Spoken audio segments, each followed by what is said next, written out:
I am the Queen of Zandalar, and a queen kneels to no one. They should use their minds to save the world, instead of devising ways to tear it apart. No, not while the Black Moon still cries out for vengeance. Not until the Horde has answered for its treachery. The war is serving its purpose. Stay focused on the endgame. You know what is to come.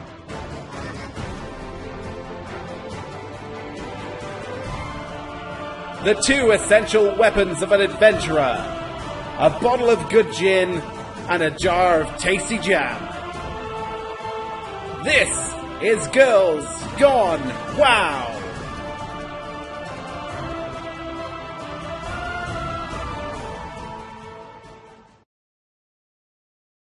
Hello, you are listening to Girls Gone WoW, show 694, recorded on Sunday the 26th of July 2026.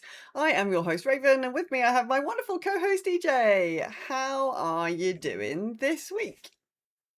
I'm alright, thank you. It was my birthday then. It was your birthday this week. Yeah, you had a nice birthday. How was the day itself? Yes, it was very nice. I met up with some lovely ladies for brunch, which was lovely. And then Symes cooked me lovely din-dins, nice. And we pootled around Azeroth doing old silly achievements, some of which we discovered have been broken by some of the changes they've done to make bosses easier to solo. It's like, this is now easy to solo. I'm like, yes, this is easy to solo. It also makes this the glory of the Dragonflight Raider achievement is now impossible because all the eggs, when you do the brood mistress, all the eggs instantly burst when you pull it. And what you need to do is you need to kill the eggs to bring up 4 lieutenants and then kill all the lieutenants before you kill the boss, and you can no longer do that. Right. So that glory achievement is now impossible. Oh, so, sad times. That's a bit frustrating. Yes, I mean, I think it's probably one of those things that, we've got to make this easier, but actually didn't realise that you've then impacted something else. So that's all right. Some feedback has gone in. Yeah, it needs a little toggle or something. This doesn't work. Like, just remove it from the meta. I think that's going to be the easiest way of solving that one. Remove it from the meta. Oh, yeah, a bit roboty. Remove it from the meta, or send a dispatcher bronze dragonflight dragon down there to give you an option of making it harder again, so you can do it. I don't know, either or. That's a shame though. That's a shame. Well, I mean, I think this is probably, when you've got a game as big and enormous as WoW is now, it's very simple for these sort of, we fixed a thing. It's like, yeah, you fixed a thing. Oh, it broke something else. Bollocks. Yeah. I mean, at least it broke something in the same fight and didn't, you fix one thing and it breaks like a completely different thing in a completely different zone, which has been known to happen.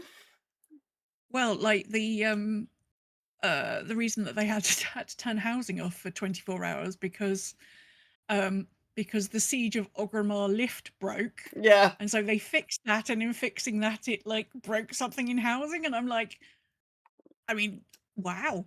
Yeah. Computers are amazing. Yes, and everything is interconnected. Yep. In a weird way. Yep. Yeah. Oh, well, I'm glad. How has your week been? Because you have also been off. Yes, I have also been off. So, my journey in to see you on Monday was a bit exciting because a train broke down at my train station, and so we couldn't use my train station. So I had to go and use a different train station, which involved getting on a bus, and it was all a bit of a it's exciting. And then I couldn't get home either. That was just, it was all very annoying. But no, it's been all right. I have been playing a lot of Dragon Age: The Veilguard. We'll talk about that under my week in gaming. And I had a list of things I wanted to do this week, and I've ticked all of them off. So there we go. Including I did a little bit of DIY and didn't break anything, so that's always good. Nice. I think there just must be something. there must be something going on with the trains this week, because Simon's tried to get a train to go and see his aunt yesterday, and his trains did the same thing that your trains did and just sort of vanished. Yeah. So he had a magical mystery bus tour and taxi tour and... Yeah, it is a bit tedious when you turn up to a train station, and it's tedious when it's underground trains. It's even more surprising when it's overground trains. When you turn up at the time that the train is supposed to happen, and it's just like not there. And if this happens at King's Cross to the Metropolitan line, you say to the people at the barrier, and they're like, "Yeah, we don't know." Okay, great. All we can tell you, Good. like they can radio the line controller, and all the line controller can ever say is there is not currently a train to Chesham on the tracks. And you're like, okay, great. Could you spawn one? I'd like you to spawn one. You have to spawn them at Aldgate, but they don't always. The trouble is, they don't always spawn them at Aldgate. Sometimes they spawn them at like Harrow on the Hill, which they're not really supposed to do. They're supposed to all spawn at Aldgate, but sometimes they spawn them further up the track. So then you have to get to Finchley Central or Harrow on the Hill, and one will appear, and you're like, okay, great.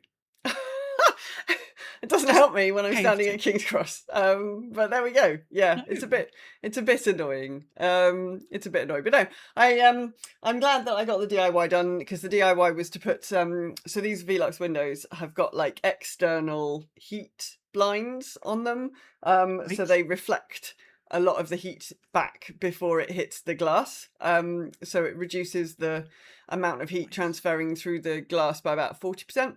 And I did the 3 that are in this room and the one that's in the hallway when I moved, but I didn't do the 2 that were in my bedroom, because I was like, well, I won't need them, because like it'll be cooler by the time I get to sleep at night. And also they were like £200 each, so I'd already spent £800. But when I logged on to Velux the other week after I'd failed to sleep because it was so hot, they were having some kind of sale, so I got them at £100 each. I got 2 of them for the bedroom, and I managed to install them myself. So I was quite pleased about that, although I did have to move my bed temporarily, which I mean, yeah, there's been complaints have been received from other household occupants. I was going to say, put it that way. Must have upset the cat doing that. Oh boy, yes. Well, so I moved the bed, which was obviously a problem, and I was doing stuff which was obviously terrifying. But it also means when I moved the bed, I took the opportunity to hoover underneath the bed, which I haven't done for like 3 years, because like usually my hoover doesn't fit all the way under my bed because the thing's quite low. So I hoovered under the bed, and yeah, apparently she was using all of that floof. Yes, I did indeed get a second cat. It's inside the vacuum cleaner at the moment. And the original cat is pretty fucking annoyed, let me tell you.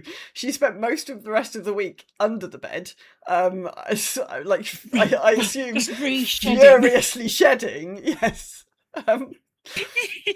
Like literally haven't seen her for like 4 days. It's like I've been like under here shedding away like a maniac. She's obviously sitting under the chair in the bedroom at the moment, not under the bed itself. But yeah, so I've caused all sorts of household drama. Yes.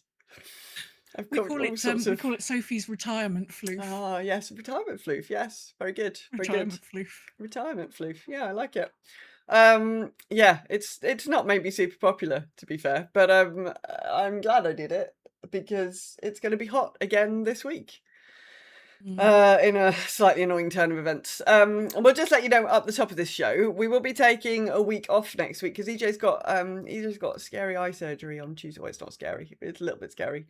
EJ's having a little like cataract. I'm aware of what's happening, but I've not had this surgery done before, so it's all new and exciting. Yes. That medical kind of way. Yeah, so we're not going to do a show next week to let EJ's eyes readjust, because it sounds like that's going to be complicated, because they're going to put like, I didn't realise that when they, I really had no idea that when they do cataract surgeries, they can just like put lenses directly into your eyeball, like you don't like we can reduce your prescription. We could reduce your prescription. Yeah, but we could reduce your actual glasses prescription by just putting a lens into your eye. It sort of makes a lot of sense now. You tell me about it, but it just hadn't occurred to me that was a thing that might happen. No. So yeah, who knows what once post-surgery, I don't in fact know what sort of vision I'm going to have, which is sort of exciting and scary. Doesn't sound very exciting to me, but yeah. Anyway, so it means we're taking a week off next week whilst EJ works out what eyes she's been programmed with, and then has to Obviously, I you am have to have going them to ask for reprogrammed. lasers. Yeah, I would. Yeah.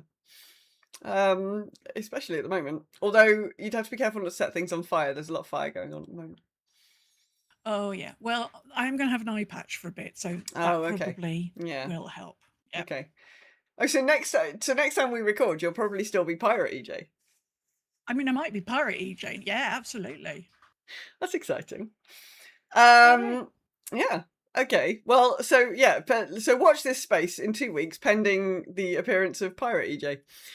Other interesting news of the week. Everything must go. Well, okay, not everything. But Blizzard have done their usual end of season post so that players know what to do before 12.1 arrives, even though we don't know when 12.1 is coming. Still don't know. Fuck's sake, Blizzard, you can't do the end of season post without telling us when the new season's gonna get here. Lordy.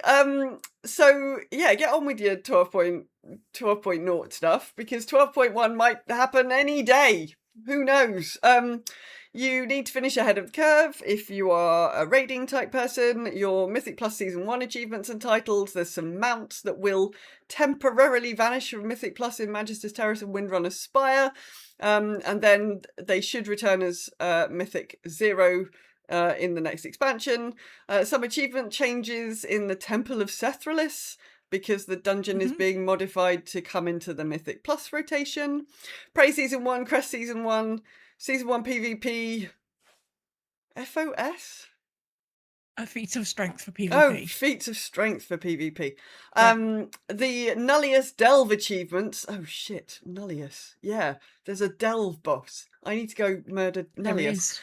Decor Jewels and the Goal achievement in Silver Moon City. So yeah, there's loads of stuff that's going away at the end of Season 1, and Blizzard have told you to prepare for it, so you should go do them. If they could also just, let us know when actually we need to do that by, that would, be incredible. Be helpful. Okay, thanks. Bye. That'd be great. Thanks, Miss. Yeah. Everything I read said usually these posts come up about 3 weeks before the end of season. So we still think we're on for about, well, no, that wouldn't be the 11th, though, would it? Well, that would we're sort of thinking end of August now. Yeah, that wouldn't be the 11th of August. That would be like third week of August. Yeah, I think now we're thinking third week of August, if that's 3 weeks. Okay. So maybe the 11th, maybe the 18th.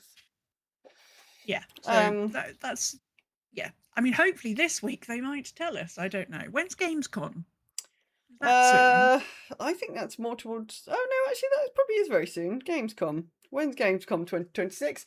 Gamescom. At the beginning of August? No, it's the end of August, 26th to the 30th. Oh, okay. Well, ignore that idea then. Who knows?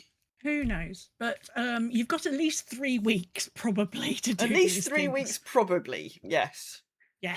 Let's go with that. As close as we could get you at the moment. Yeah. But yes, or I'll take a nap. Yeah, and take a nap. Yeah, you just need to have a little. I'm going to. Tuesday, I'm not having a nap, but I am having sedation, so maybe that'll be. Yeah, I don't know if that counts. Does sedation count? Who knows? We'll find out. Yeah, I don't know. Anyway. So Decor Jewels are going on hiatus with the patch of with the arrival of patch 12.1. So if you're still chasing rewards, they've made some changes as to how the games progress. They've increased the rate of illusionary coins that you earn.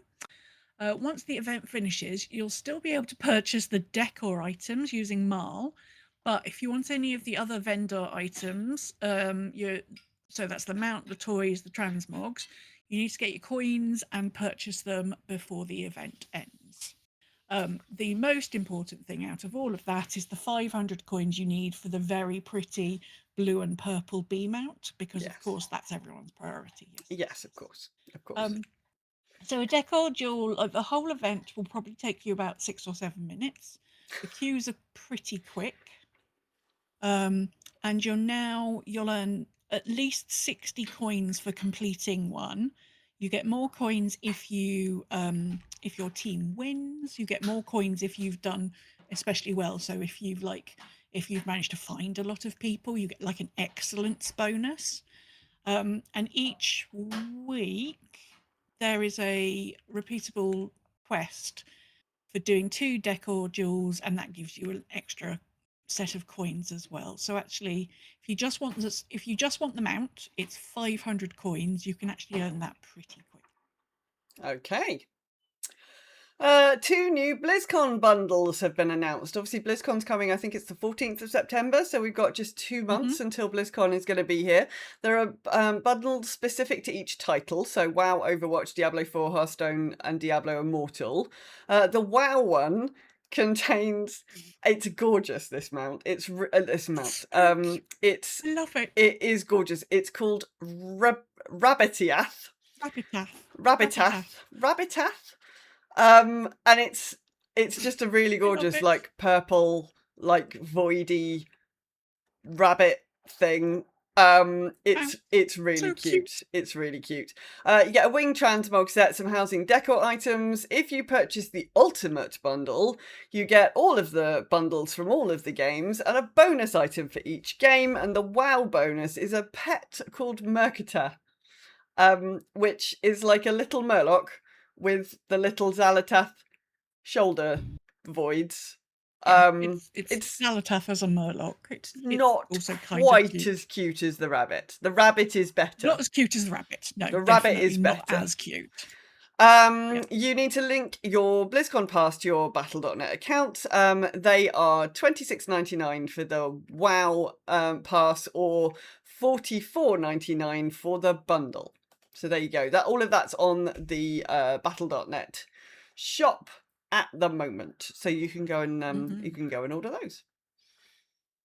Like, I'm definitely getting... So I'm really torn with this at the moment because I'm obviously getting the rabbit because that rabbit is just beautiful. Love the rabbit.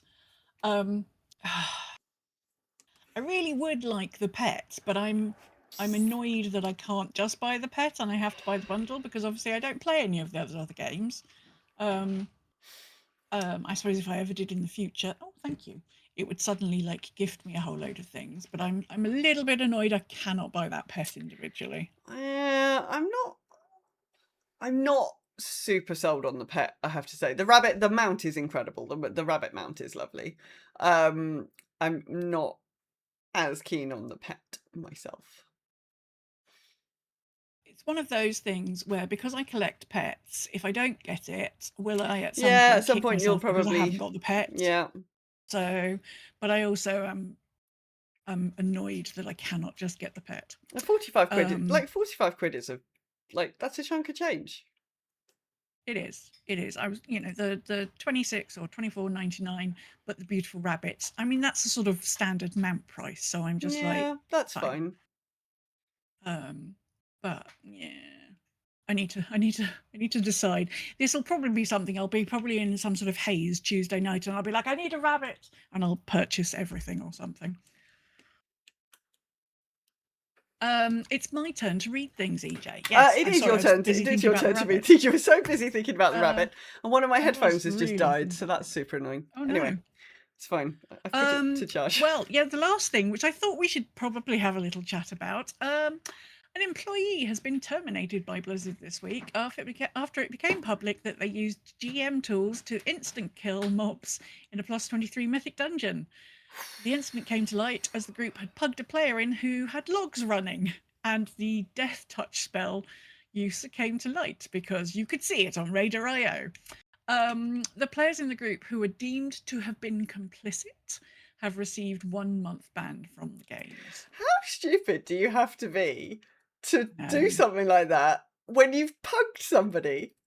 I mean, if you're going to do it in your own private group, I mean, people, there are obviously going to be situations where as an employee of any company, there is a certain amount of trust you have to give your employees that they're not going to do things that are going to fuck the company over or whatever, Yes. And there's always, and people are dicks and are always going to do stuff like that. So doing it in a kind of private group, it's not, it's obviously shocking behavior. Obviously And not good because like, it's cheating, isn't yeah, it? like it's clearly cheating. But like, how stupid do you have to be to pug Mm-hmm. somebody and then like hope they won't notice? Yeah, they could be running anything, and like, what on earth? But Yeah, it sort of and, you know, implies been- that it implies that this person's been doing this for a while, right? Because they've just forgotten about it. Like if this was like a one-off thing, I think you probably would have, you would have noticed that you'd pugged a player. Like you probably would have thought about it. But it sort of implies to me like this is something this person had done before and not got caught on, and then they've been a bit complacent. But maybe not. Yeah, Who knows? It's just really weird. So, a couple of streamers were involved with in the group with this, and basically it turns out that they were in a Discord call with the person, the employee, and they said something like, "Oh, we're never going to time it," something along the lines of, "We're not going to time this. Like, help your boy out," and suddenly things died. Oh, that's bad. And so the conversation around this, because some people have been like, why haven't they been perma-banned? Why have they received 1 month ban? And the conversation around that I've seen people talk about is like, okay, but the thing is, this might be something that, like, in a conversation with your friends, you might make a sort of like a comment in jest, not expecting that the other person was going to then do the thing that you asked. So, well, I mean, I'm not too bothered. Like the person who broke the rules is the employee, right? And like it's up to the employee needs to not break. Like it's the employee's the person who's got who's subject to those rules, who could break them, who did break them. So saying something that's encouraging someone to do something to your advantage, I mean, it's not great, but you know, this is quite a competitive video game. I don't sort of like the person who broke the rules who really broke the rules is the employee. The employee who no longer has a job. Yeah, absolutely. Too right. And it was really interesting read because obviously this came to light on a Reddit post, and the WoW Reddit forum was excited. Yeah, I bet it was. Well, so what was really interesting to read in that they sort of condensed it into one big thread. There were several people who commented who were like, okay, I used to work at Blizzard. I used to be a GM. I used to be in this, and they were like, that like there is so much in place. Like they'll be able to find out exactly who did what and what they did, and if anybody ever did anything like this, they were fired. So this person will be fired. And then obviously 2 days later, once they'd done their due diligence, yes, the person was fired. So but hey, there we go. People are stupid, it would seem. Yeah, that does seem 11. Yeah, that does seem particularly dumb. Because you must know you're going to get caught if you do something like that. Like, is it worth it to time a plus 23? Like, probably not. People are strange. Oh dear. Well, there we go. So it's our topic of the week. She says, looking at the blank space where it says topic of the week. I know what the topic of the week is. The topic of the week is, how are you faring in the addon-pocalypse? Was it as bad as we feared? It was there all along. How have you found the add-on changes that came with Midnight? What are the new add-ons you found that you would recommend, and what do you still dearly miss? There we go. That's what the topic is. EJ, how is the addon-pocalypse for you? I feel like maybe it shouldn't be too bad for you, because I don't think you were a big user of most of the ones that were really badly affected, but maybe I'm wrong. No. So I never got round to learning how to use weak auras, because every time I thought about it, I started to look at it, got overwhelmed and ran away. Yeah, it was a very, very overwhelming. It was a very overwhelming add-on. That and TSM are the two proper, overwhelming add-ons. Yeah. Yeah. I have just opened up my CurseForge so I can see what I'm currently running. So I think the biggest, the biggest obvious change has been like DBM and what DBM tells you and the sort of countdowns that you used to get. And I'm still, to be honest, I do have DBM running, but I'm not entirely sure what it's telling me these days. It's there doing things, and occasionally I feel like I'm getting an instruction, but sometimes I don't know if it's a DBM instruction or if it's a Blizzard's own cooldown manager instruction. There was certainly a period of there was a big period at the start of like opening up edit mode quite a lot and going, okay, is there a box in this position? Because that's where I had a warning come up. And okay, oh, right, no, I found a box. It's probably a Blizzard thing. So there was a lot of confusion about which thing was telling me which thing, which was really confusing. Weirdly, I think I quite like it from a damage meter point of view, because I have the damage meters running on some of my characters. Some of them I've not enabled it. And it's just really freeing. I'm just like, I don't care. Stuff's dying. Nobody's yelling. I don't care that I haven't enabled it. Whereas like before, recount would be up, and on every character, even a little old recount would be up. But actually some of my main characters that I play, I just haven't bothered. I would be more bothered, I think, if I was doing like Mythic Plus or competitive raiding. But for what I do, I'm just like, yeah, I don't care. My original postal add-on died. I was using postal, which died, but I did find a replacement for that called Easy Mail by Cosmos, which it's great. You've got a button and it just opens it all up for you. So that's, I found a replacement for that. Handy Note still works, TomTom still works, Auctionator still works, all the things still works. Titan Panel still works. So Rarity was abandoned by its original creator, but somebody from one of the WoW Discords has taken it up. So there's an alpha version of that running. So you can find out how many times you've killed the rares in midnight, and it hasn't dropped the thing it's supposed to drop.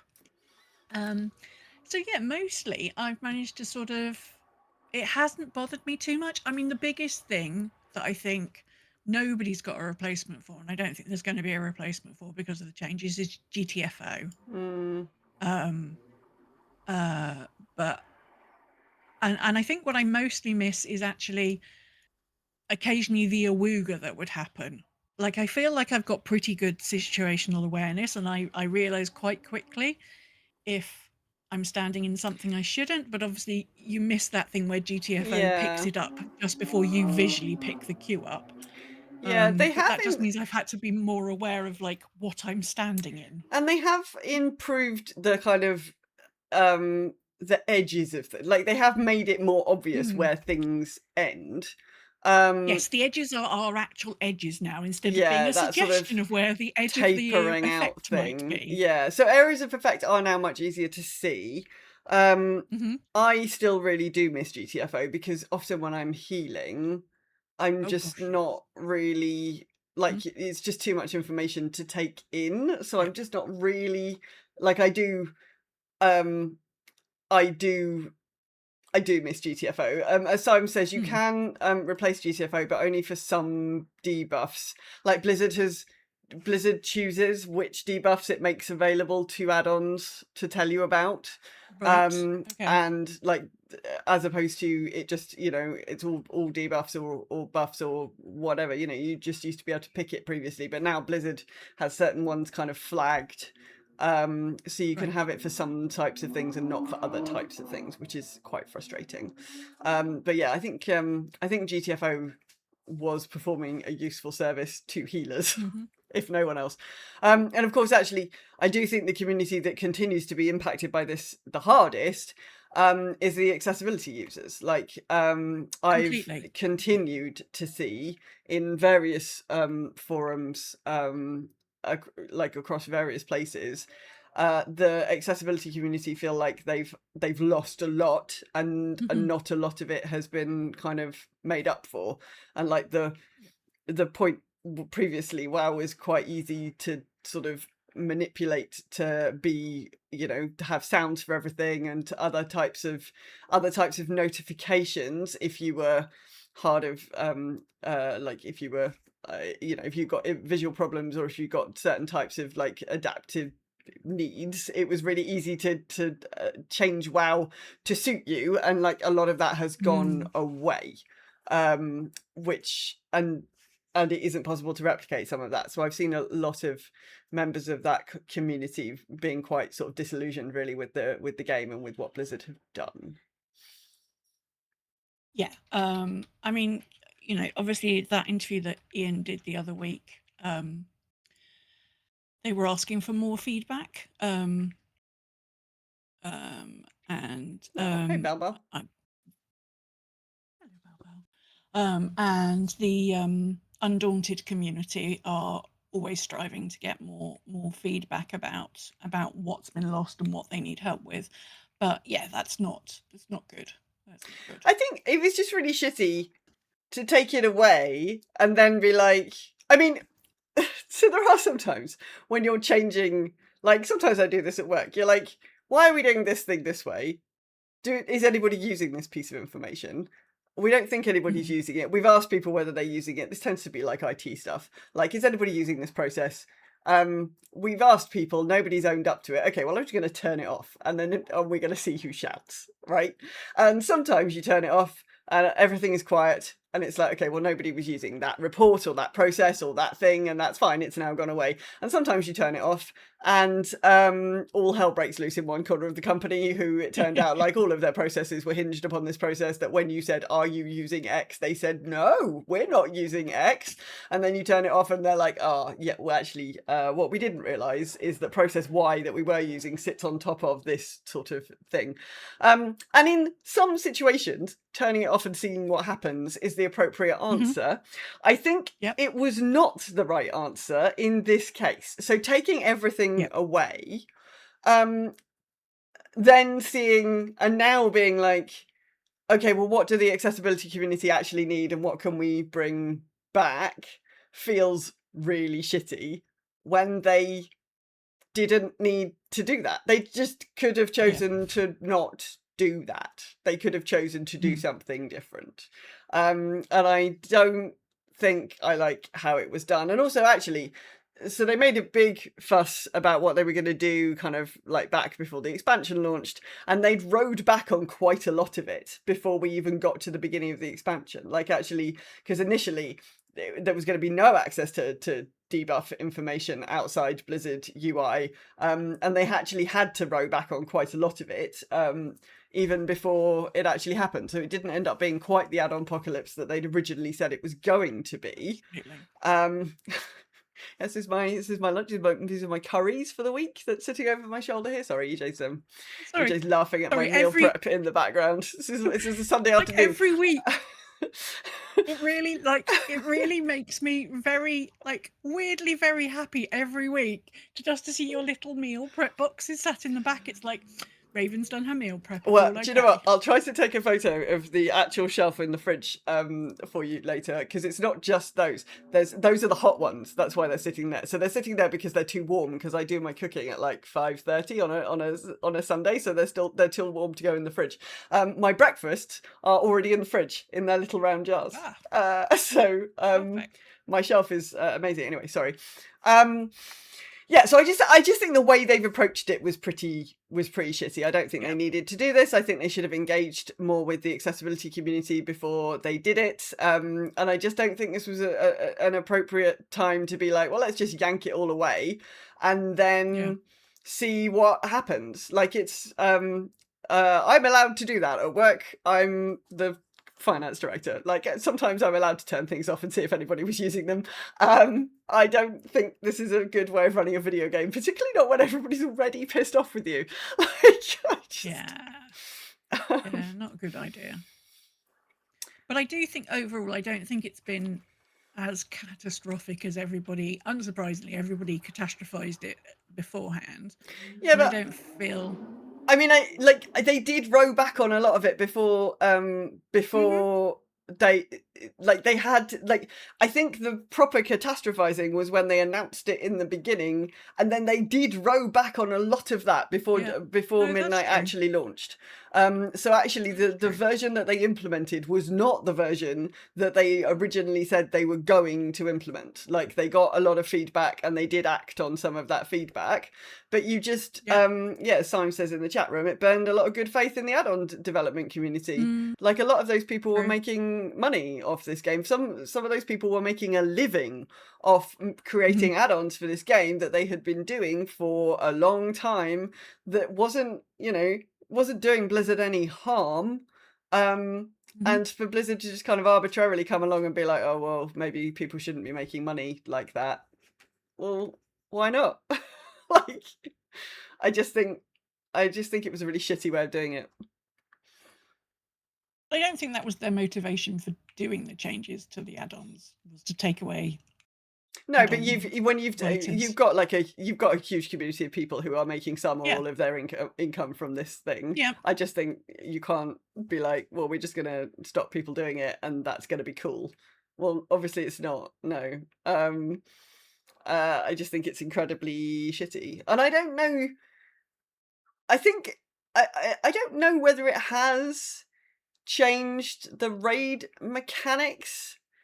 Because they were talking about how they were going to have to kind of dumb down the raid mechanics. I think maybe the raid mechanics were a bit more straightforward. I know everybody jumped to that kind of like, oh, you need the helper add-on for Lura. I actually didn't think it was terrible. I had it during that fight, and it was less than useful. Like, it only sometimes worked, and it was better to just look at the symbols. Yeah, I just don't think it was necessary, actually. No. I didn't think it was that complex a mechanic.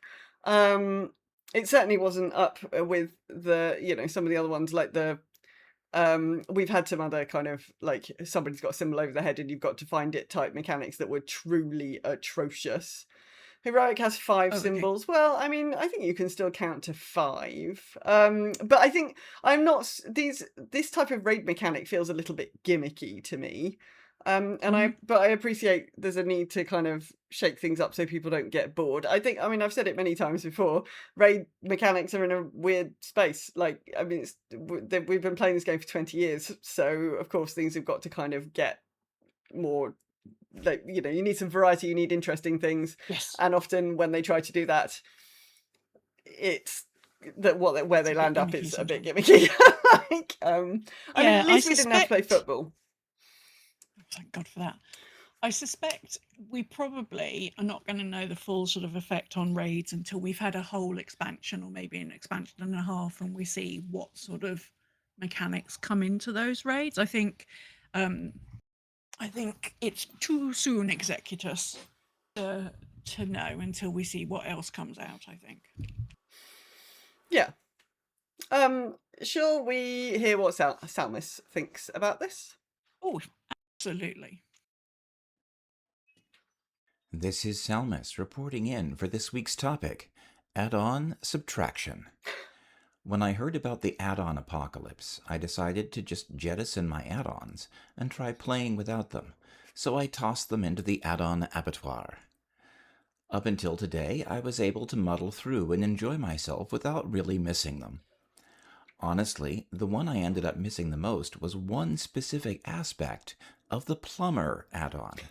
When using the Control Select to view housing items, the default UI restricts rotation to one axis, so I could only rotate the view horizontally.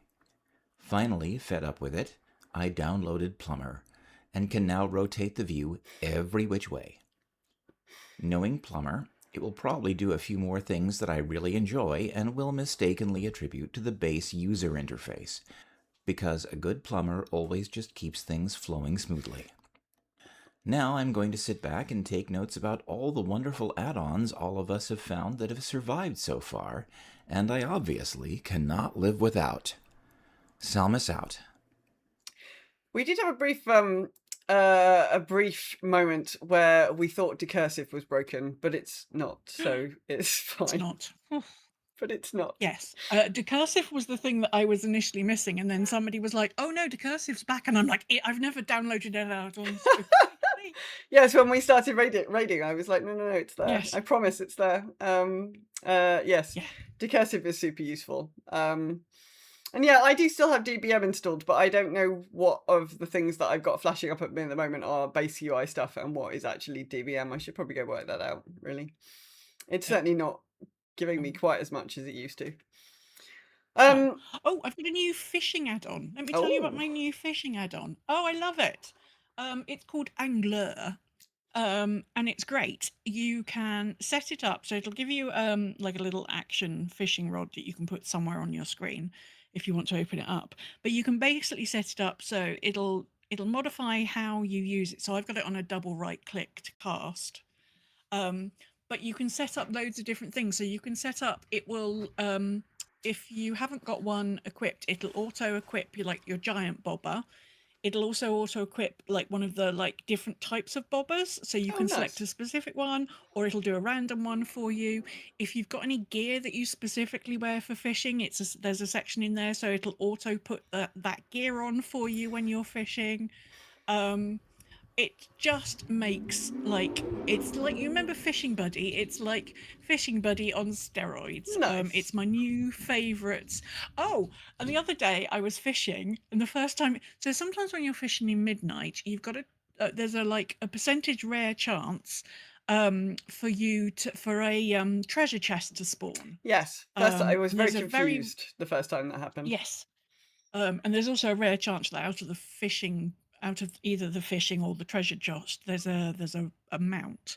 So I hadn't had one spawn for ages. The other day I was fishing and a treasure spawned, and my whole screen suddenly flashed, and there was a picture of Nat Palegill going, "Ooh, treasure!" and it all went gold and sparkly, and I'm like, "What the Jesus just happened?" And then I'm like, "Oh, treasure!" So there's no way of you missing a treasure box, because literally Nat Palegill appears in the corner of your screen going, treasure! And I was like, made me laugh such a long time. But yes, it's spelt Angler, A-N-G-L-E-U-R. I found it on Curse. I'm having a lovely time with it. It's my new favourite add-on. So especially, I wanted something, because obviously we talked last week about cursed fishing that's going to be a thing when we go to patch 12.1. And I'm like, I need to sort of get my fishing up and running. You're welcome, Salmus. So yeah, Angler. If you actually are interested in fishing, check out Angler. Okay, well there we go. Rakachu says, "Hey everyone, it's me, Rak. I feel like the add-on Apocalypse has played out how I guessed it would, for the most part. No matter what restrictions they put out there, I'd bet on the WoW community doing what it does best and finding ways to work around them. It feels like we've gone through a lot of drama to end up pretty close to where we started with add-ons. While I didn't use weak auras personally, I was saddened by the loss of them. It ultimately led to the departure of a friend of mine who is blind. See, this is the problem. She'd played this game since its launch and had become dependent on a particular weak aura that had enabled her to play using sounds that guided her through the game. She tried her best to work with Blizzard's accessibility options, but couldn't quite get it to work for her and ultimately left the game frustrated. I think there are other options available now that might make game playable again for her, but her desire to return is just not there after all that was said and done. This is the problem." Yeah, no, this is a huge problem. I truly do want a better World of Warcraft product out of the box that makes me feel like I don't need add-ons to play the game better, which in turn would have made the game more palatable to new players. I just wish they had taken a better path to get there. Before attempting to put any restrictions on what add-ons can do, I wish they would have spent more time developing a better base UI, while also simplifying games in ways that cater well to it. I do feel like they're taking feedback and continuing to work on things though. I'm really hoping to see more improvements made to their party and raid frames. They have made some improvement. The first time, when they were first starting talking about we're not, you're going to use our party and raid frames. It was like, okay. I think we might need a little bit more functionality here, but they have for the most part fixed it. I miss how much bigger I could make them with the add-on Cell. Anyway, my favourite add-on is High on Haste. Love me some K-pop demon hunters. It's an absolute hoot that makes me smile every time someone clicks Lust.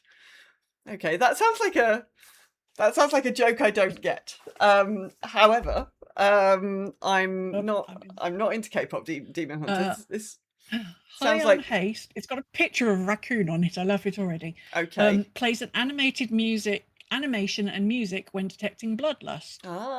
Currently available animation songs: Pedro, Chippy, K-pop, Golden, Mortal Kombat, For the Horde, Sylvanas, BFA cinematic. Okay.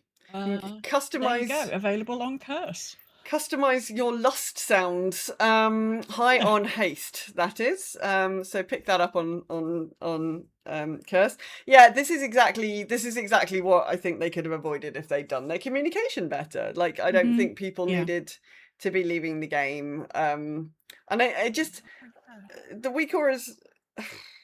I mean, the brilliant thing about weak auras was that if you spent enough time learning it, you could turn the game kind of into whatever you wanted. And that was super powerful and kind of like amazing. And now you've just decided that you don't want that to happen. I do like the simplification, not having to use add-ons. I get all of that. I think that's fine. And I think you could have done that whilst leaving weak auras alone. And if you'd done it, if you'd made all the changes, this is the argument. It's a similar argument for lots of things. If you make something that's genuinely like good and easy, it means that people don't have to use add-ons. Then the add-on community will adapt or die on its own. Yeah. And like if what you'd made all of those things, people gradually stopped using weak auras, then those people could have made their own decisions about what they wanted to do with their lives without being like, so we're just going to stop the thing that you make right now. Like, I just I know I'm sounding like a fucking free market economist. Let the market decide. That's like, I am not a free market economist at all. But I also think that they just should have made the changes that they wanted to make and not prevented the add-ons from, like, the add-on community would have adjusted, or it would have died out, or those add-ons would have sorted themselves out. Like, yeah. I'm not. Sorry, I just read chat. I wasn't laughing at your thing there. Customizable lust, and then going into the Cassunda Chronicles might have been something. Yeah, thanks everybody likes customizable lust sounds. Pastor Matt says, I really miss X-Pearl. I know that someone is trying to carry it on with T-Pearl, but it's not quite there. Z-Pearl. I don't know what X-Pearl did. Z-Pearl. What says Z-Pearl? Z-Pearl, not X-Pearl. Sorry. I still don't know what that did. No, I don't know what Z-Pearl did either. Let's find out. X-Pearl is something completely different. Sorry. Oh, it's unit frames. They were unit frames. Oh, unit frames. Okay. All right. I'm happy that Arc Inventory, Dominoes, Postal, Pratt, and Trade Skillmaster seem unaffected. Oh, Pastor Mac got Postal to work. I couldn't get Postal like died for me. Maybe it's back. Yeah, this is really interesting. I do think there were a bunch of add-ons that died for a month or two, and some of them have been redeveloped. And it's actually really difficult to know. Like, this is the other problem with the way that they've done it, is that actually if you had a problem with an add-on like 2 weeks after midnight, you were like, okay, well, it's dead now. Obviously it doesn't work under the new system. But actually I think for some of these add-ons it was just that their add-on creators hadn't got around to updating the strings or something, and that they were actually fine. So Postal still only has an 11.2.5 version, but there's Postal Remake, which has a 12.0.5 version. So, I might look at that later. Pastor Matt continues. I've put a lot of time and effort over the years to get Arc Inventory and TSM just about right. This week's show has gotten me motivated to just redo most of my add-ons. My own little add-on apocalypse. I'll keep a few, but get rid of like 90% of them and start over. Or maybe I won't. Seems like a lot of work. We'll definitely be checking the winners of the Cursed Forge contest. Yeah, if TSM had gone under, I would have screamed quite loudly and for quite a long time. That's Trade Skill Master. That's the auction house. It's a very complicated auction house add-on. But I like Pastor Matt. I set my Trade Skill Master up about, I don't know, probably 10 years ago at this point. and I don't wish for it to go away. It's fine. Nadriel says, this is quite easy for me. I never use a lot of add-ons anyway, and none of mine seem to have been affected aside from a buff/debuff UI, which I miss a little, but managed to adjust to easily enough. Cheryl says, the one I was honestly worried about was GTFO, which has been updated, but I don't actually use it because of the way they've changed the markings to have clear edges, has fixed the one thing that GTFO was particularly good for.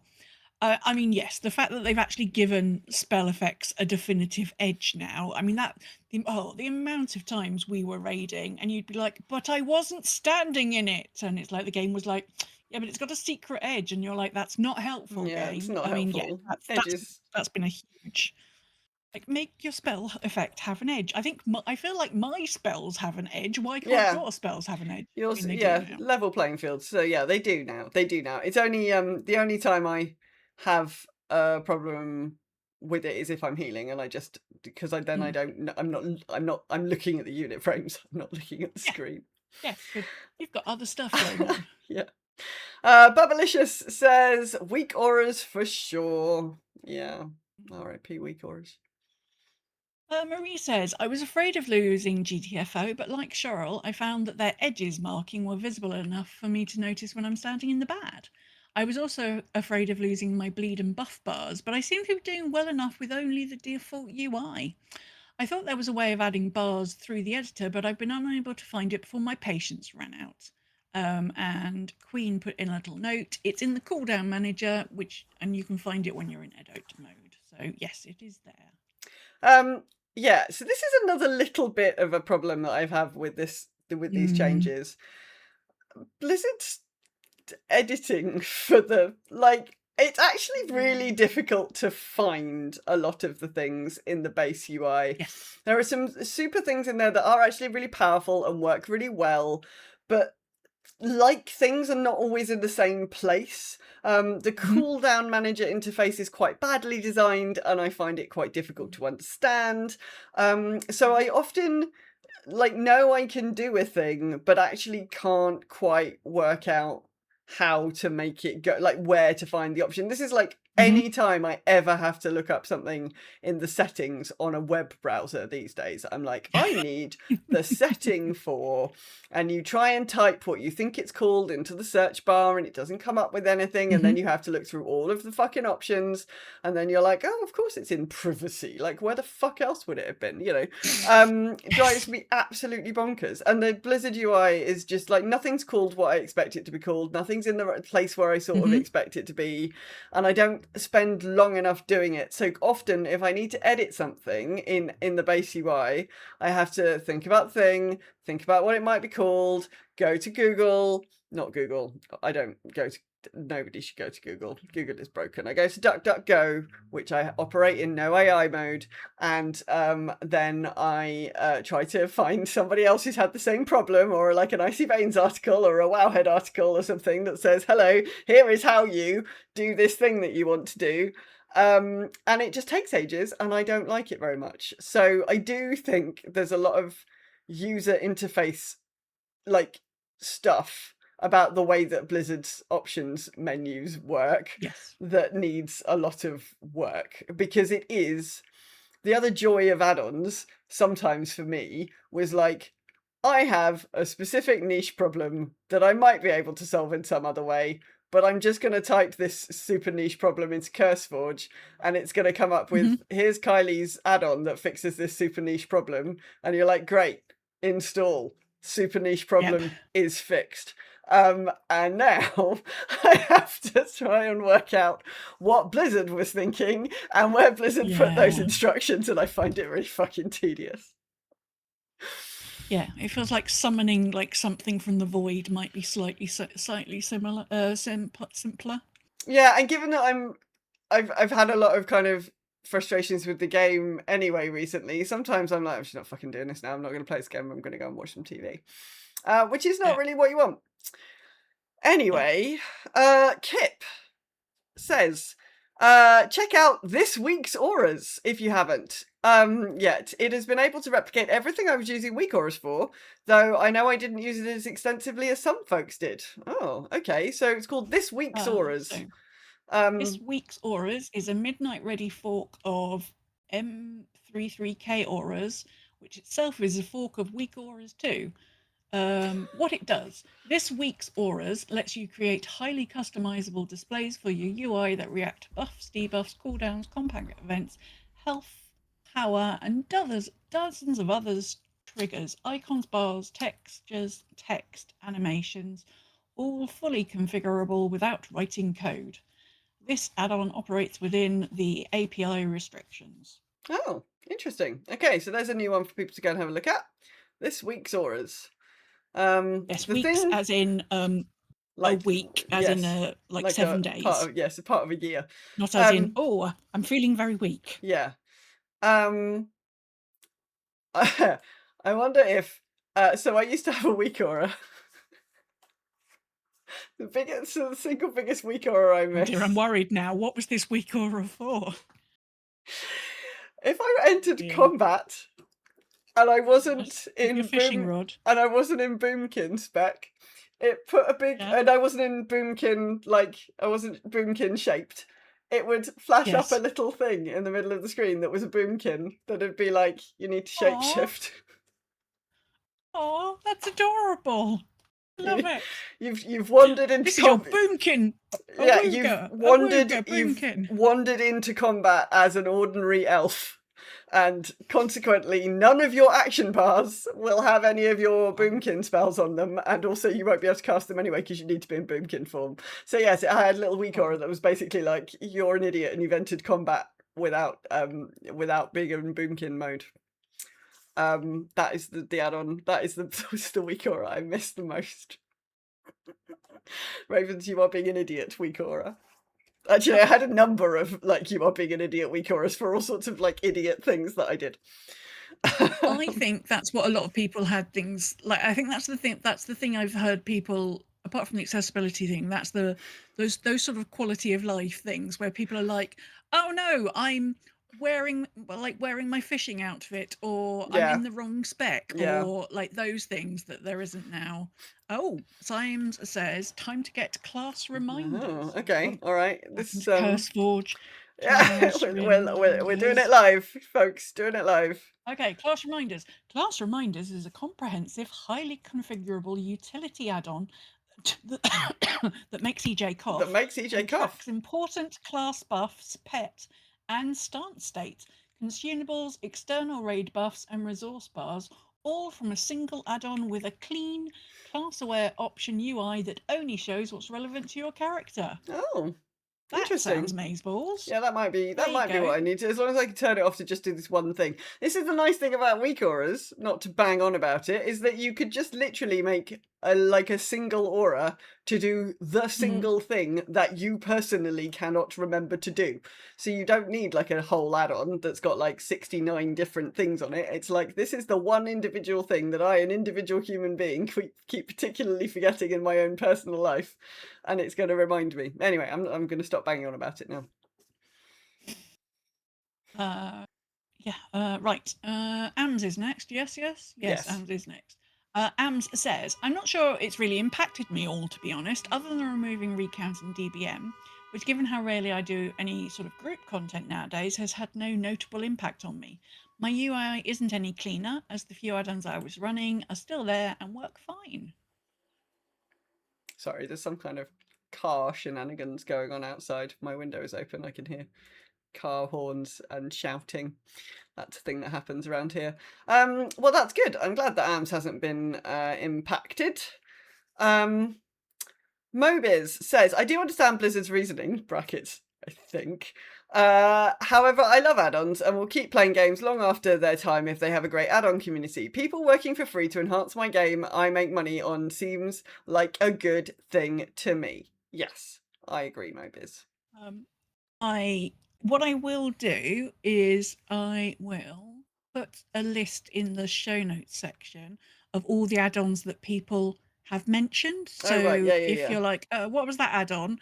There won't be a link, but I'll at least put the name of it so you can go and search for it if you're interested. Okay. Queen Smidry says, when I came back to the game, it was after the add-on apocalypse, and basically all of my add-ons didn't work anymore from before WoD. However, the actual game UI has improved so well, and in so many ways, I was able to basically do everything, with one exception is when I'm healing. Click casting and knowing what's still up on people is really hard. Those symbols are small, man. Yeah, I do think unit frames Yeah. for healers are still not quite there. Like I've had various add-ons to do various kind of custom unit frame setups, and different healers use different approaches to it. And it does feel like it doesn't feel like it's quite there yet, but it's getting there. It's getting there, I think. Trey says, well, after dealing with it, the add-on apocalypse wasn't as bad as it was the first time, which felt like life. I do just wish that Alcoholic worked, though. Oh no, is Alcoholic broken? Oh, I thought. class. Oh, I didn't know that Alcoholic was broken. I don't know. Symes, do you use Alcoholic? No, Symes doesn't use Alcoholic. Okay.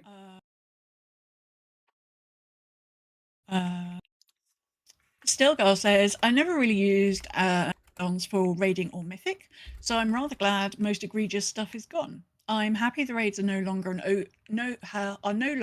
overwhelming amount of abilities that boil down to run in, group up, run out, or whatever, with me not knowing anything beyond because it was so much. Now I can see abilities and actually feel like I get immersed in the fight. Most non-combat stuff survived too, so I'm all in favour. Yeah, I don't think I've done enough raiding really to know whether it's actually made a difference, but I do feel like it's sort of a bit more straightforward with this tier, which is good. I just hope they don't backslip on that. Yeah, absolutely. Finally, Salvation says, so the add-on changes. Whilst the cooldown manager is fairly good, I'm definitely missing the level of customization weak auras brought to the game for me. No more air horns if I hardcast Demonic Bolt on my lock anymore. Think I'm actually running more add-ons now than I was before midnight. A number of the weak auras I had were turned into add-ons. Yeah, that is the other thing that's happened. Because if you were using a lot of weak auras, where you previously just had an individual aura to do a thing, now that thing is its own add-on, which I'm sure doesn't help with the memory situation. Two most obvious ones for that are Miyu's knowledge points tracker. Lets you see how many professional knowledge points you're missing and has waypoints to the one-off knowledge point treasures. And class reminders, which we just talked about. AKA you need to create a health stone, or you've forgotten to go into shadow form again. It's also the first time I've needed an add-on like minimap button to help collect all the buttons around the minimap into a single place. I love that. Minimap button for your buttons. A button for your buttons. This is also the first expansion where the visual noise has meant I've needed a cursor ring style add-on, Ultimate Mouse Cursor, so I can actually find the darn mouse cursor. I actually think I do genuinely need this add-on. I failed to heal somebody the other day because I couldn't work out where my cursor was. What I find very silly about the add-on changes is that this is the first expansion where I've needed a helper add-on for a boss fight, aka the stupid Lure minigame. It feels really odd that they said they didn't want to have add-ons to help play the game and then end up with a fight where it makes it so much easier, especially on Mythic. In the game itself, I've been slowly leveling alts to 90 and finally got the fishing mount. You got the fishing mount? Yay! Congratulations. That was a well done, thing. You. I like the minimap button. That's very nice. And minimap button is yeah. Yeah. Cool to me. And it hadn't occurred to me that I could install an add-on to help with my lack of being able to find my mouse cursor, which is a problem that I frequently have. I had it not so long ago because my mouse had run out of power. No. I have a wireless mouse. You and have a wireless keyboard. Mouse. Oh, I have a wireless mouse and a wireless keyboard. And so occasionally they run out, which is not ideal. So there we go. Lots of suggestions for new add-ons, but maybe the addon-pocalypse wasn't as apocalypsy as we were expecting, which I guess is good. Indeed. Well, if you're enjoying the show, perhaps you could give us a like or post a review on Apple Podcasts, Spotify, or wherever you're listening to us. We're hoping to try and grow our audience a bit this year, so we'd love it if you could help us reach out to new people. Come and join us at our Discord channel over at bit.ly/ggw-discord. You can also watch our live show on Sundays at 8 PM London time or midday Pacific over at twitch.tv/silkyraven. Right, time for us to find out what our little gnomish correspondent is up to. Previously on the Cassunda Chronicles, Cass and a strike force of Watchers and SI7 launched an assault on the estate of the leader of the dock workers. Let's find out what happened next. The Cassunda Chronicles, Dock Work, Part 10. Greetings and salutations, my friends. 'Tis I, Cassunda. I made my way through the upper level of the building. I was quite, well, surprised to find nobody. I could hear combat outside, yelling, screaming, roaring. I don't know whether that was Braden or whether some of Martin's friends were involved, but nobody seemed evident on the upper floor of the building. I kept to the shadows and, obviously, in my case, under the furniture, as best I could, but never came across anybody. I eventually found a vent. It seemed to lead into a load of metal pipes going round the building, airflow of some kind. I've seen these in buildings before. They're very useful for someone of my stature. And I slowly made my way through them until I came to a vent in the pipe, looking down. You looked down into a large room, an office of some kind, and there were two voices. What's going on out there? I don't know, boss, but it's not good. Who is it? Do we know? Well, from the reports I've had, there's a bloke that, well, looks from all directions like some big, high-ranking paladin. There's, well, apparently it was a large cat that then turned into a bear. There's another fella who seems to be controlling a bunch of animals. There's a bloke in robes who seems to be healing any of theirs that get hurt. And apart from that, it just seems to be loads of people of all sorts. Oh, these inhumans. When are they going to learn? That's just it, boss. They're not unhuman. They're all humans. What? What do you mean they're all humans? No, that can't be right. No. The Sea Lord said that the humans would all work with us. We're all the same. We will overthrow the non-humans. They'll just become worthless, pitiful slaves like they should be. And we will rule the area. This whole city will be mine. You know, the seaweeds will be mine. Well, don't seem to be doing that, does it, boss? Well, make sure none of them get in the building. From what I can tell, no one's getting in the building. With that, I just tapped the recording device twice. The device I'm using to talk to you now. I got a one-tap response.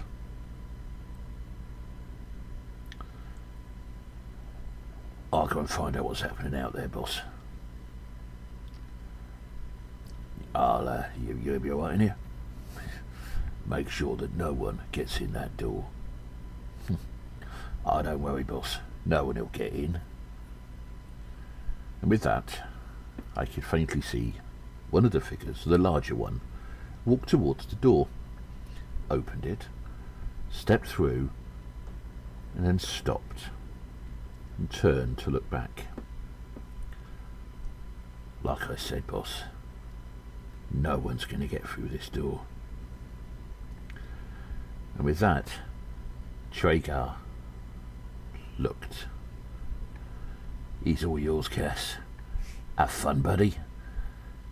And then he locked the door from the outside, leaving the leader of the dock workers in a panicked state as he realised he was locked in. And by Traegar's words, he wasn't alone. The panic on his face that I could now see as I'd carefully removed the grating was a picture. He was looking in panic state at bookcases, wardrobe, the desk, the window, anywhere that I could be. The only place he didn't look was up. Because if he had, he would have seen my small but very well-defined body dropping down, daggers in hand. He would have had a moment to respond, but he didn't, as I brought the hilts of both my daggers down onto the sides of his head, causing him to crumple to the ground.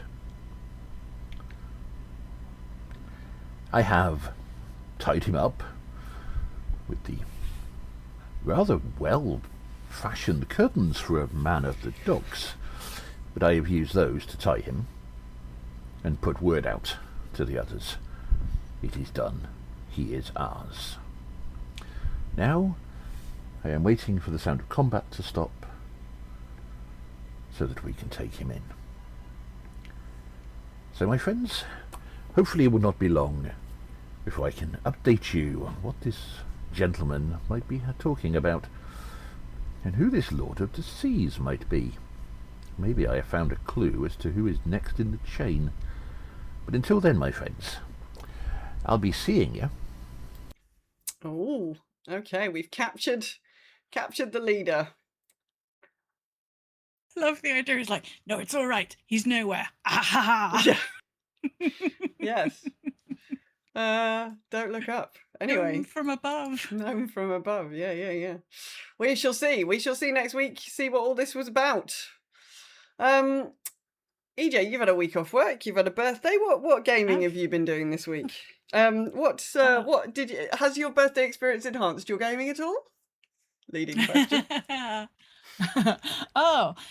Yes. My delightful hubby took the initiative when with the last Nintendo Live announcement, because he knows how much I love the Ocarina of Jam, as we call it around here. The Ocarina of Jam. So yeah. I may now be in possession of a Switch 2. So I know it's very shiny. So I have managed to make my Switch and the Switch 2 talk to each other.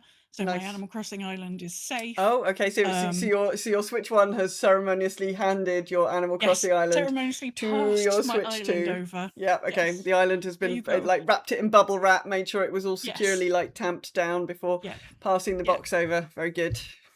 Very good. Important stuff. So yes, and then it doesn't seem to be quite as straightforward to set it up with my monitor screens with the Elgato that I've got. So of course not. Very long story short. Why would it be straightforward? Why would it be straightforward? Why would it be straightforward? What a ridiculous idea. So instead,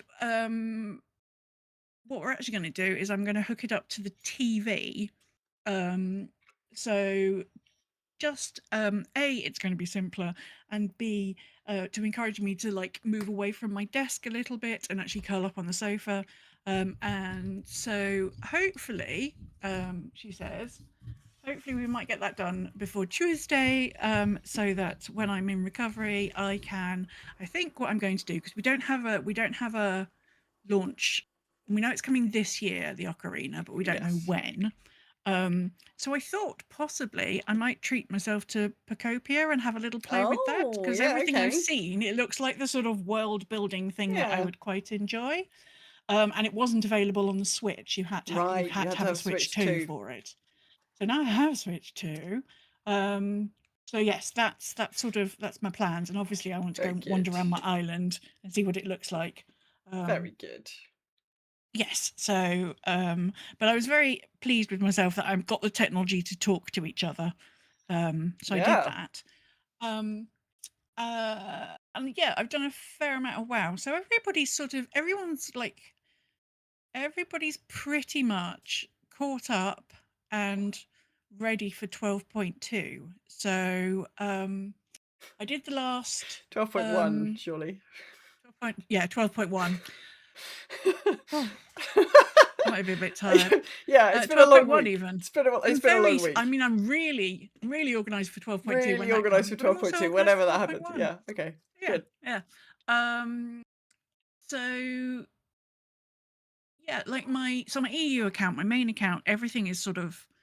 I'm just in sort of. I'm at that point where I'm doing sort of things that you don't do the rest of the time. So actually, I'm spending the last couple of days. I've spent the time going back and leveling up some old professions that hadn't been fully leveled. Nice. And I've been pootling around doing that sort of stuff and tidying stuff and like going through my bank and going, what's all this shit in my bank? I should sell some of that. And the EU neighbourhood had the Blood Elves endeavour, so that bar got filled really, really quickly. But I've been making a big effort to go around and kill. Now I've got Rarity working to go around and kill all the rares every day. I've still only had 2 out of those 8 mounts drop, which is just ridiculous. That's annoying. I've got a little bit of a rant. I don't mind, like, those will drop, and I sort of feel like they will drop. I do feel like they need to drop a bit, like their drop rate needs to be increased, but I often feel like that on mounts. The thing I'm finding really annoying is there are some recipes, profession recipes, that either drop from the heavy trunks in delves or you loot them out of treasures. Oh, yeah. And it's just, and the problem with, so in particular, there's one recipe for tailoring that drops out of a treasure from Eversong treasures. But it's not as straightforward with Eversong treasures, because Eversong treasures are triggered by you picking a faction from the party. Oh. And then depending on which faction you pick, depends on what sort of like things. So you have to remember to go and like do that so the treasures even spawn. And then when the treasures do spawn, they're mostly dropping latent jam. Yep. Thank you. But sometimes they'll drop like treasure items as well. But so we're back into that RNG on RNG and RNG situation. It's no good. And there's like one tailoring recipe that I'm missing, but the cheapest it's in our auction house is for like 125,000 gold. And I'm like, I just resent, like, I don't resent people putting things on the auction house and like trying to get some money out of it, but I resent not being able to fill out my profession tab because you've stuck something behind RNG and RNG. And there's tons of things that are supposed to drop, professions recipes that are supposed to drop out of heavy trunks in delves. And I have done so many delves and I've seen one recipe. It's just feeling a little bit it's just every time I go through the list I'm like, okay, so what haven't I, what am I still, because obviously you get a first knowledge point the first time you make something, so I'm like, okay, what am I missing? Okay, so they all come from delves. Great, I've got this huge list of things that I don't own because they come from delves, so I've either got to have a huge amount of gold so I can buy them because they've dropped from somebody else, or I'm not going to get them, and that's really unsatisfying for professions. I mean, obviously we've also always had recipes that drop from like mobs in the world and things like that, but I'm feeling like I'm taking it more personally with the current professions. It does seem bad, the current ones. I mean, Symes is like saying it was 2 million. So Symes gave up. Symes was like, I'm fed up with this. I'm just going to buy them out the auction house. So all the professions recipes that he wanted, so for the Eversong and the Delve profession recipes, it cost him 2 million gold. No, that's not okay. Symes makes gold like it's going out of fashion. Symes is I'm all right at making gold. I'm just, that's a ridiculous amount of gold. That's ridiculous. So yeah, but I'm doing everything I can. So this week specifically, I was like, right, I'm going to make a real concerted effort. I'm going to spend a lot of time picking up the treasures. So I went and I activated the treasures, and then I got out on my druid, because she doesn't have to land. She can just hover and click on treasures. So that's better than, because if you're anything but a druid, you get dismounted when you pick the treasure up. So I'm like, right, make it simple, go out on the druid, because I can stay in flight form, hover off the ground, click on the treasure. And it also means if there's a treasure surrounded by mobs, you're like, fuck you, exactly. click, and away you go. Off you go, yes. Lots of fun. So I have clicked on so many treasures this week, so many treasures, and I have not seen. And I'm just like, Blizzard, this is not. No. This is not fun. This is like, I feel like a lot of these sorts of things need to have like bad luck protection or better drop rates, and we're still stuck in these like terrible old drop rates. So. Yeah, North American wise, we are doing the Niffin endeavor, which it just takes a little bit longer. There's only so many things you can do in Niffin land until you run out of things to do, and then the stuff you can do in the neighborhood is fine. It's fine. It's just after a while, it's just a bit dull. There's only so many times I can collect incense and light incense and collect bees. I mean, I like the bees, don't get me wrong, and I'll spend, if you go through how you can look back and see what people have done. I've pollinated so many flowers. So many flowers. I've done so much incense. I got to the point where I'm like, I can't keep doing this. This is like, and then I realized that you could if you kill 5 raid bosses, it gives you like 50 points towards the thing. So because she's a brand new character, I was like, I'm going to take a world tour of raids. So I'm just working my way through each expansion. So she's done all the classic raids. Right, okay. I had forgotten. I even went to see Onyxia because I was like, hold on, Onyxia. Yeah. So I even went and saw Onyxia.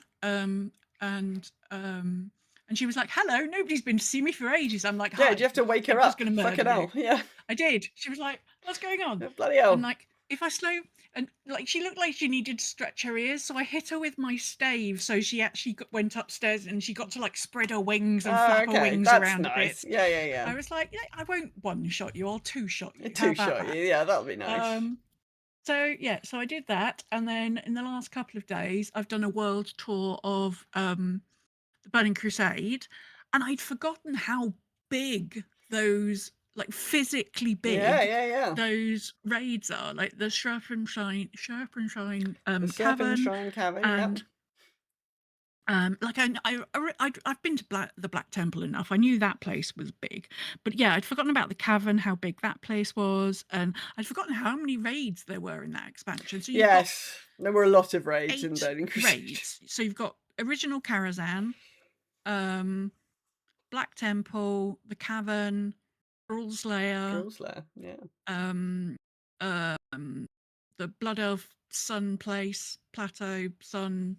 Oh yeah, Kil'jaeden, Sunwell, there Plateau. You go. Yeah, that place. The Kil'jaeden's Plateau, as we'll call it now. Yeah, the March on Hyjal, that's in there as well. Oh yeah. And you've got the one in Hellfire, Magtharian's Lair. That's there as well. That one boss. We had to run down, and he was being imprisoned by all the guys. And then they're like, "No, don't do that," because there's all those puzzle boxes around him, and they're like, "No, we're keeping him captured." And you're like, "Oh well, you're all dead now." So he's dead as well. Everyone's dead. It's fine. Yeah. All these puzzle boxes just like. So that's actually been a nicer way of sort of ticking that up. So that's so to like tonight or tomorrow, I'm going to go to Northrend and have a lovely. I'm going to go to Alduar for the first time. And then to the and then to see Alduar and ICC. Yeah, and ICC. I'll go to the tournament and have a little time at the tournament. Right, you're going to ride a pony. I'm going to ride a pony. It's going to be lovely. Yeah. So yeah, that's what I'm doing on that, because I haven't had any mounts drop. I'm just like if Arthas wants to drop his mount, so I only have to go once, fine. Yeah. I have had a few pets drop though, so that's been quite nice. Okay. Oh yes, and I went where the Ashes of Alar chap is as well. I did that one as well.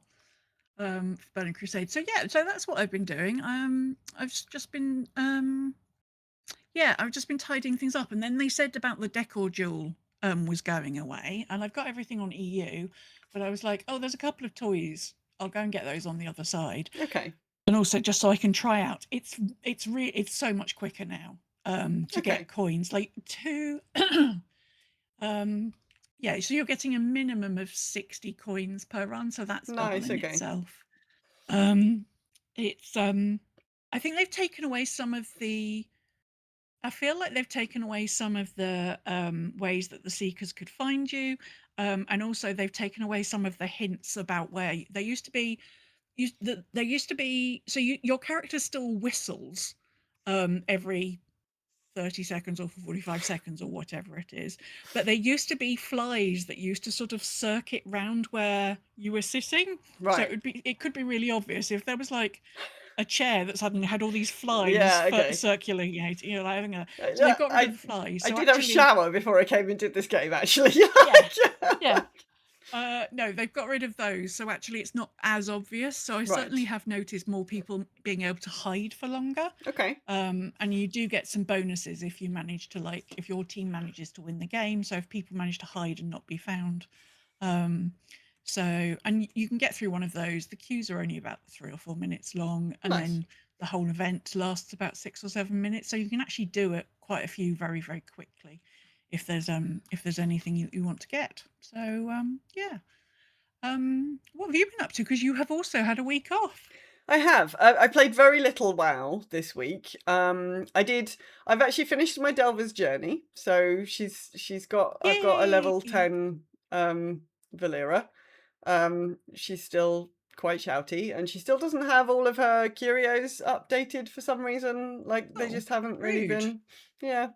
They don't seem to have been dropping, so that's kind of annoying. But so I did a few bits and pieces just to finish off last lockout. And then this week I haven't played any WoW at all because my aim for my holiday week was to finish Dragon Age the Veilguard.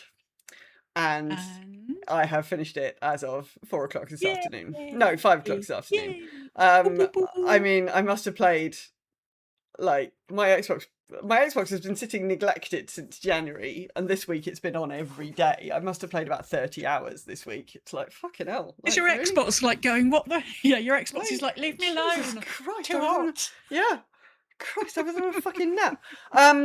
But yeah, so I have finished Veilguard. And I can understand why some people didn't like it, but I thought it was great. I think so. I played it on the like story mode. I turned the combat difficulty way down, and I think probably combat was its weak point. I think the combat was a bit different from how it was in the previous. I mean, there were lots of things that were very different from the previous 3 incarnations of Dragon Age, and I understand why people were kind of, like, purists were a bit annoyed with it. I really liked the art style. I thought it was much like, it was very different from the earlier games, but I really liked it. I thought it was good. The stories were great. Like, so you have there's the main story, and then you have 7 companions, and they each have their own stories, and they are each attached to factions, and those factions have their own stories.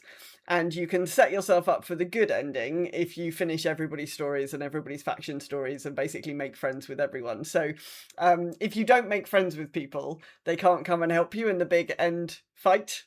And you're defeating like 2 gods and a fuckwit who thinks he's a god at the end. That's not fair.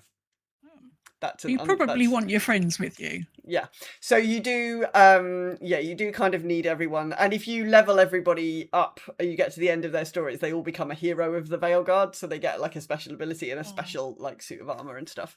And obviously it's much easier for them to help you in the big fight if they're all like leveled up and have got hero status.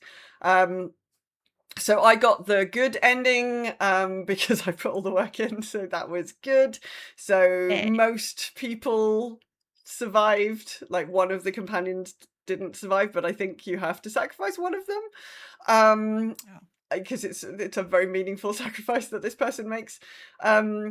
there's lots of, I really enjoyed that, so there's lots of places where you can help people make decisions as you go along in questing. People are like, what would you do about this thing? And you can say, you do A or you do B. And what I really enjoyed is that later on in that person's story, if they do something as a result of you having helped them with an earlier decision, it pops up a little box and says, this person has made this decision because earlier you helped them make this decision. And I quite liked that. I thought it was quite nice. So you could sort of see, how your decisions were flowing through the rest of their story and turning them into whatever their kind of ultimate outcome was. And there were lots of decisions that would have lasted but wouldn't have sort of changed everybody. There wasn't just one outcome to everybody's stories. Like, everybody had a moment in their story where they said, Rook, are you going to help me do this, or are you going to help me do this? Every single person had a moment in their story where you had to help them make a big decision. So there were sort of multiple kind of different outcomes for people, which I thought was pretty good. And I just thought all of the companion stories were really good. Like, usually with a game like that, some of the companions, it's like the class order halls in Legions. Like, some people got a really good one, and some people are like, and the hunters got shafted, basically. But actually, I felt like everybody had a really strong storyline. And I romanced Lace, and eventually she managed to get control of her stuff, so there was some proper romance, which was good. It's quite funny. You do all the romancing and you get this person to your maximum romance status, and then when you go into the end game section, so there's kind of 3 acts, and you get into Act 3, and it's like awooga, this is the point of no return, so everybody needs to be leveled up, and you need to sort all your faction story. Yes, if you want to do anything, now is the time to do it. But actually, what I quite liked from the pacing point of view is there was then a big action piece, and then everybody goes back to the lighthouse for a little. Lighthouse is their home base, and then everybody goes down to the lighthouse for a little bit of rest before the next kind of big action piece. It wasn't relentless, so you do this thing and you kill this person, and then you have to push on relentlessly, and then you do this person, which I thought was quite good. There were 2 sort of little break points in between the big action pieces, and in the first break point, everybody goes back and they have a little chat, and then they all decide that they're gonna rest up for the night, and that's when you finally get laid. It's okay, here we are at the end of the universe. The world might end tomorrow. Before the world ends, let's do the thing, shall we? Which is quite funny, and it's all very tasteful, much more tasteful than Baldur's Gate 3. Lol. Which Baldur's Gate 3 was a surprise. So it's all very it's all veiled, because it's a generally much more tasteful game. So not that we don't love Baldur's Gate 3, but I just thought it was really funny. It's now we've got a little lull in the action, oh good, and everyone's got time to get bang on their work. Yep, good, wonderful. And then off they go to the final thing. And I really enjoyed it. And I thought it was a really immersive world. I thought they did a really good job. There's loads of you can pet all the cats, and you can pet all the dogs. And there's quite a lot of NPCs that just have general dialogue, so you can hear people talking about you and about quests as you're kind of going around the cities, and you can also talk to people, so you can talk to street vendors and other it's quite an immersive thing. I thought it was really good. Loads of non-binary representation. There's a character that comes out as non-binary. That's part of her character arc, and her mum's initially not super happy about it, but then there's a really key moment when their mum uses their correct pronouns and stuff, and it's oh my god, and then dies, unfortunately. So that's it's a bit of a oh shit.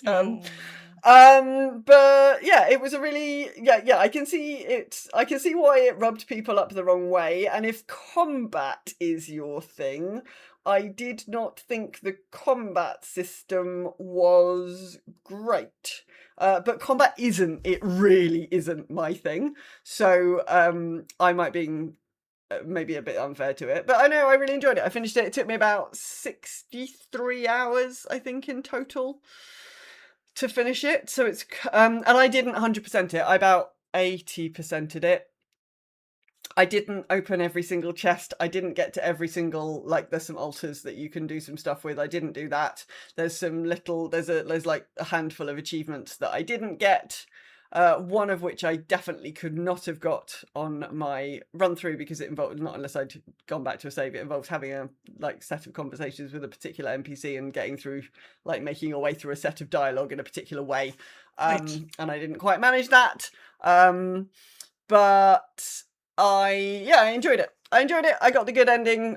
I spent a nice 60 hours in Thedas, and the world's safe for the moment. Hooray! And the redhead Well dwarf, done.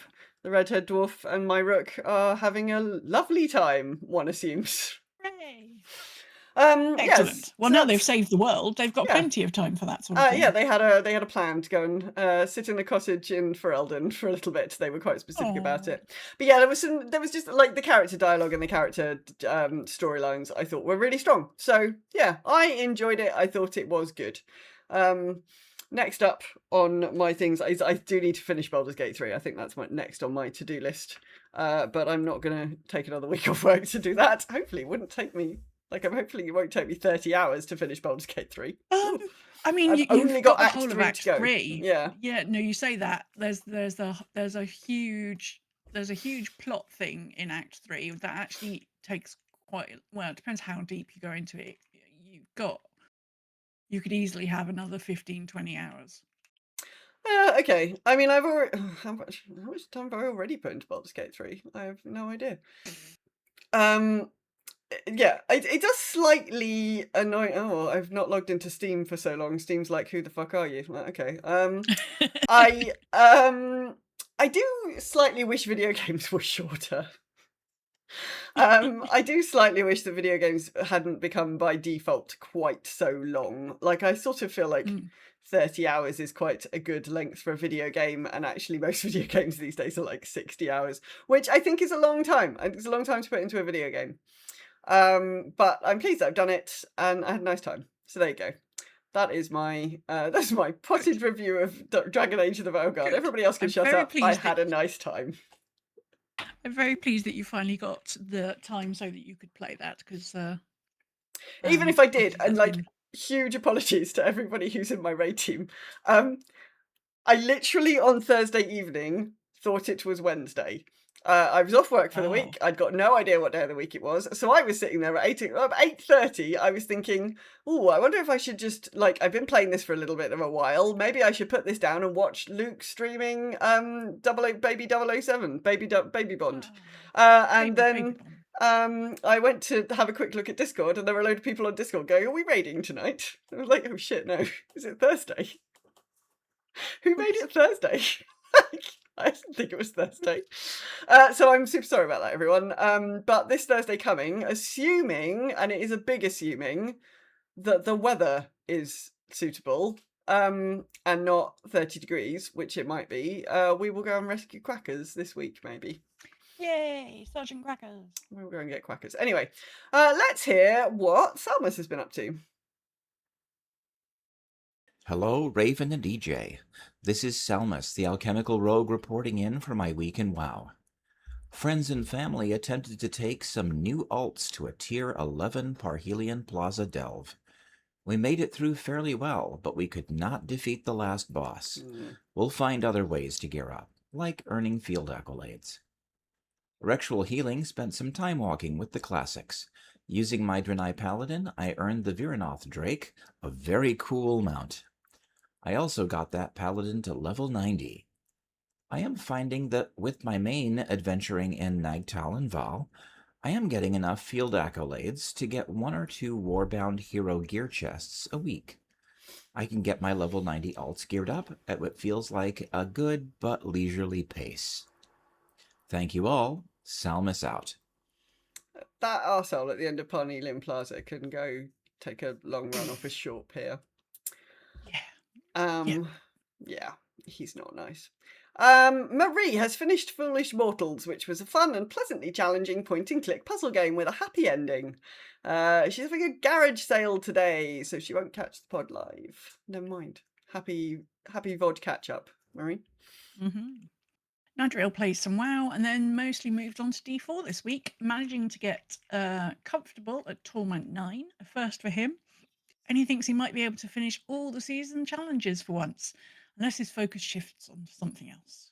Yeah, I need to finish Baldur's Gate 3 before I try to get back into Diablo 4. Queen's Medry is moving, so WoW has been there for her to relax her mind as change is hard and terrible. Oh, it is. She's in a Mythic Plus team now and is worried that there's a little bit of drama, which she hopes is over. She just wants to get her drunk monk to hit things so they don't hit other people. Update, she was kicked out of the guild? What? She asked for help for her group while she was moving and so couldn't play a lot and was basically told to play more during her move. Oh my god. And then the person she asked for help kicked her for throwing him under the bus after she tried to get help. Oh my god. Queen Smedry, these are not your people. These are not your people. No. I'm so sorry that trash happened. Took itself out. Yeah, these are not your people. Don't sweat it. Asshats. Sorry about that. And there will be other lovely people who will be very happy for your drunk monk. I have to say, Brewmaster Monk is always just so much fun. I love the crashing barrel sound. It just really pleases me. I love it. Am's completed the Terminant Highways this way for the mount. Did the last Val quest for the meta and the last tier 6 ritual sites for the weekly quest to try and get all the rewards. So he's mostly done with current WoW. He would like to find some time for Decor Jewels because they're going away. Outside of WoW, he's been DM prepping future sessions of the Shattered Obelisk, Fandelver and Below. Yeah, Dungeons and Dragons. Great, have fun. I've not played any of that, but I think I've listened to somebody doing an actual play of those. They seem fun. Pastamat has played more Crimson Desert, and in WoW he did some time walking Rotmire and checked out his BlizzCon bundle. The WoW ones are mid. The D4 cat mount is fire. Pastamat, did you just diss the rabbit? I sincerely hope this was not rabbit dissing that that we witnessed here. If you want to diss the Xalatath Murloc, fair dues. Yeah, and like you can. The transmog. But the rabbit. Mm. He's hoping to be more in the mood for WoW by BlizzCon, as it's his first time going and he wants to be really fired up for it. Oh, you're going to BlizzCon. That's amazing. It'll be good. It'll be amazing. You're going to have a good time. You're going to have so much fun. Yeah. So much fun. I do hope that the Murlocs all do their big meet up round the fountain that they've done in previous years, because that was just the March of the Murlocs. Cool. That was great. Yep. Cheryl picked up Strange Antiquities, which is really fun and quite amusing with some of the choices you can make. Oh, yes, I still need to play that. Rexual Healing is dealing with the summer attendance boss, so no raiding, but they managed to hit another 10 key over time in Mythic Plus, and they're really enjoying getting back into doing Mythic Pluses. Lovely. Finally, Stilgar has played some Hearthstone Battlegrounds and Marvel Snap on his mobile, because Stilgar is currently in our country with us. Well, not with us, but like in our country. Well, thank you very much, everyone. That is all we have for you this week. It's been a bit of a long one. If you want to get in touch with us, the best place to find us is Discord, bit.ly/ggw-discord. We'd also love it if you drop us a follow over on Blue Sky or YouTube at GGW Show. If you've enjoyed the show, please drop us a like or a little follow or a little review on the platform of your choice to help other people find us too. Next week, we're having a week off for my eye surgery. That eye, not that eye. Yeah, make sure they do the right one, EJ. That'd be bad. Get off. So in 2 weeks' time, we want to know which WoW NPC do you really love to hate, hate to love, and why. Nice. Thanks for listening to this and every week. We will speak to you in 7 days. No, 14 days. 14 days. 14 days. Take care, everyone. Bye.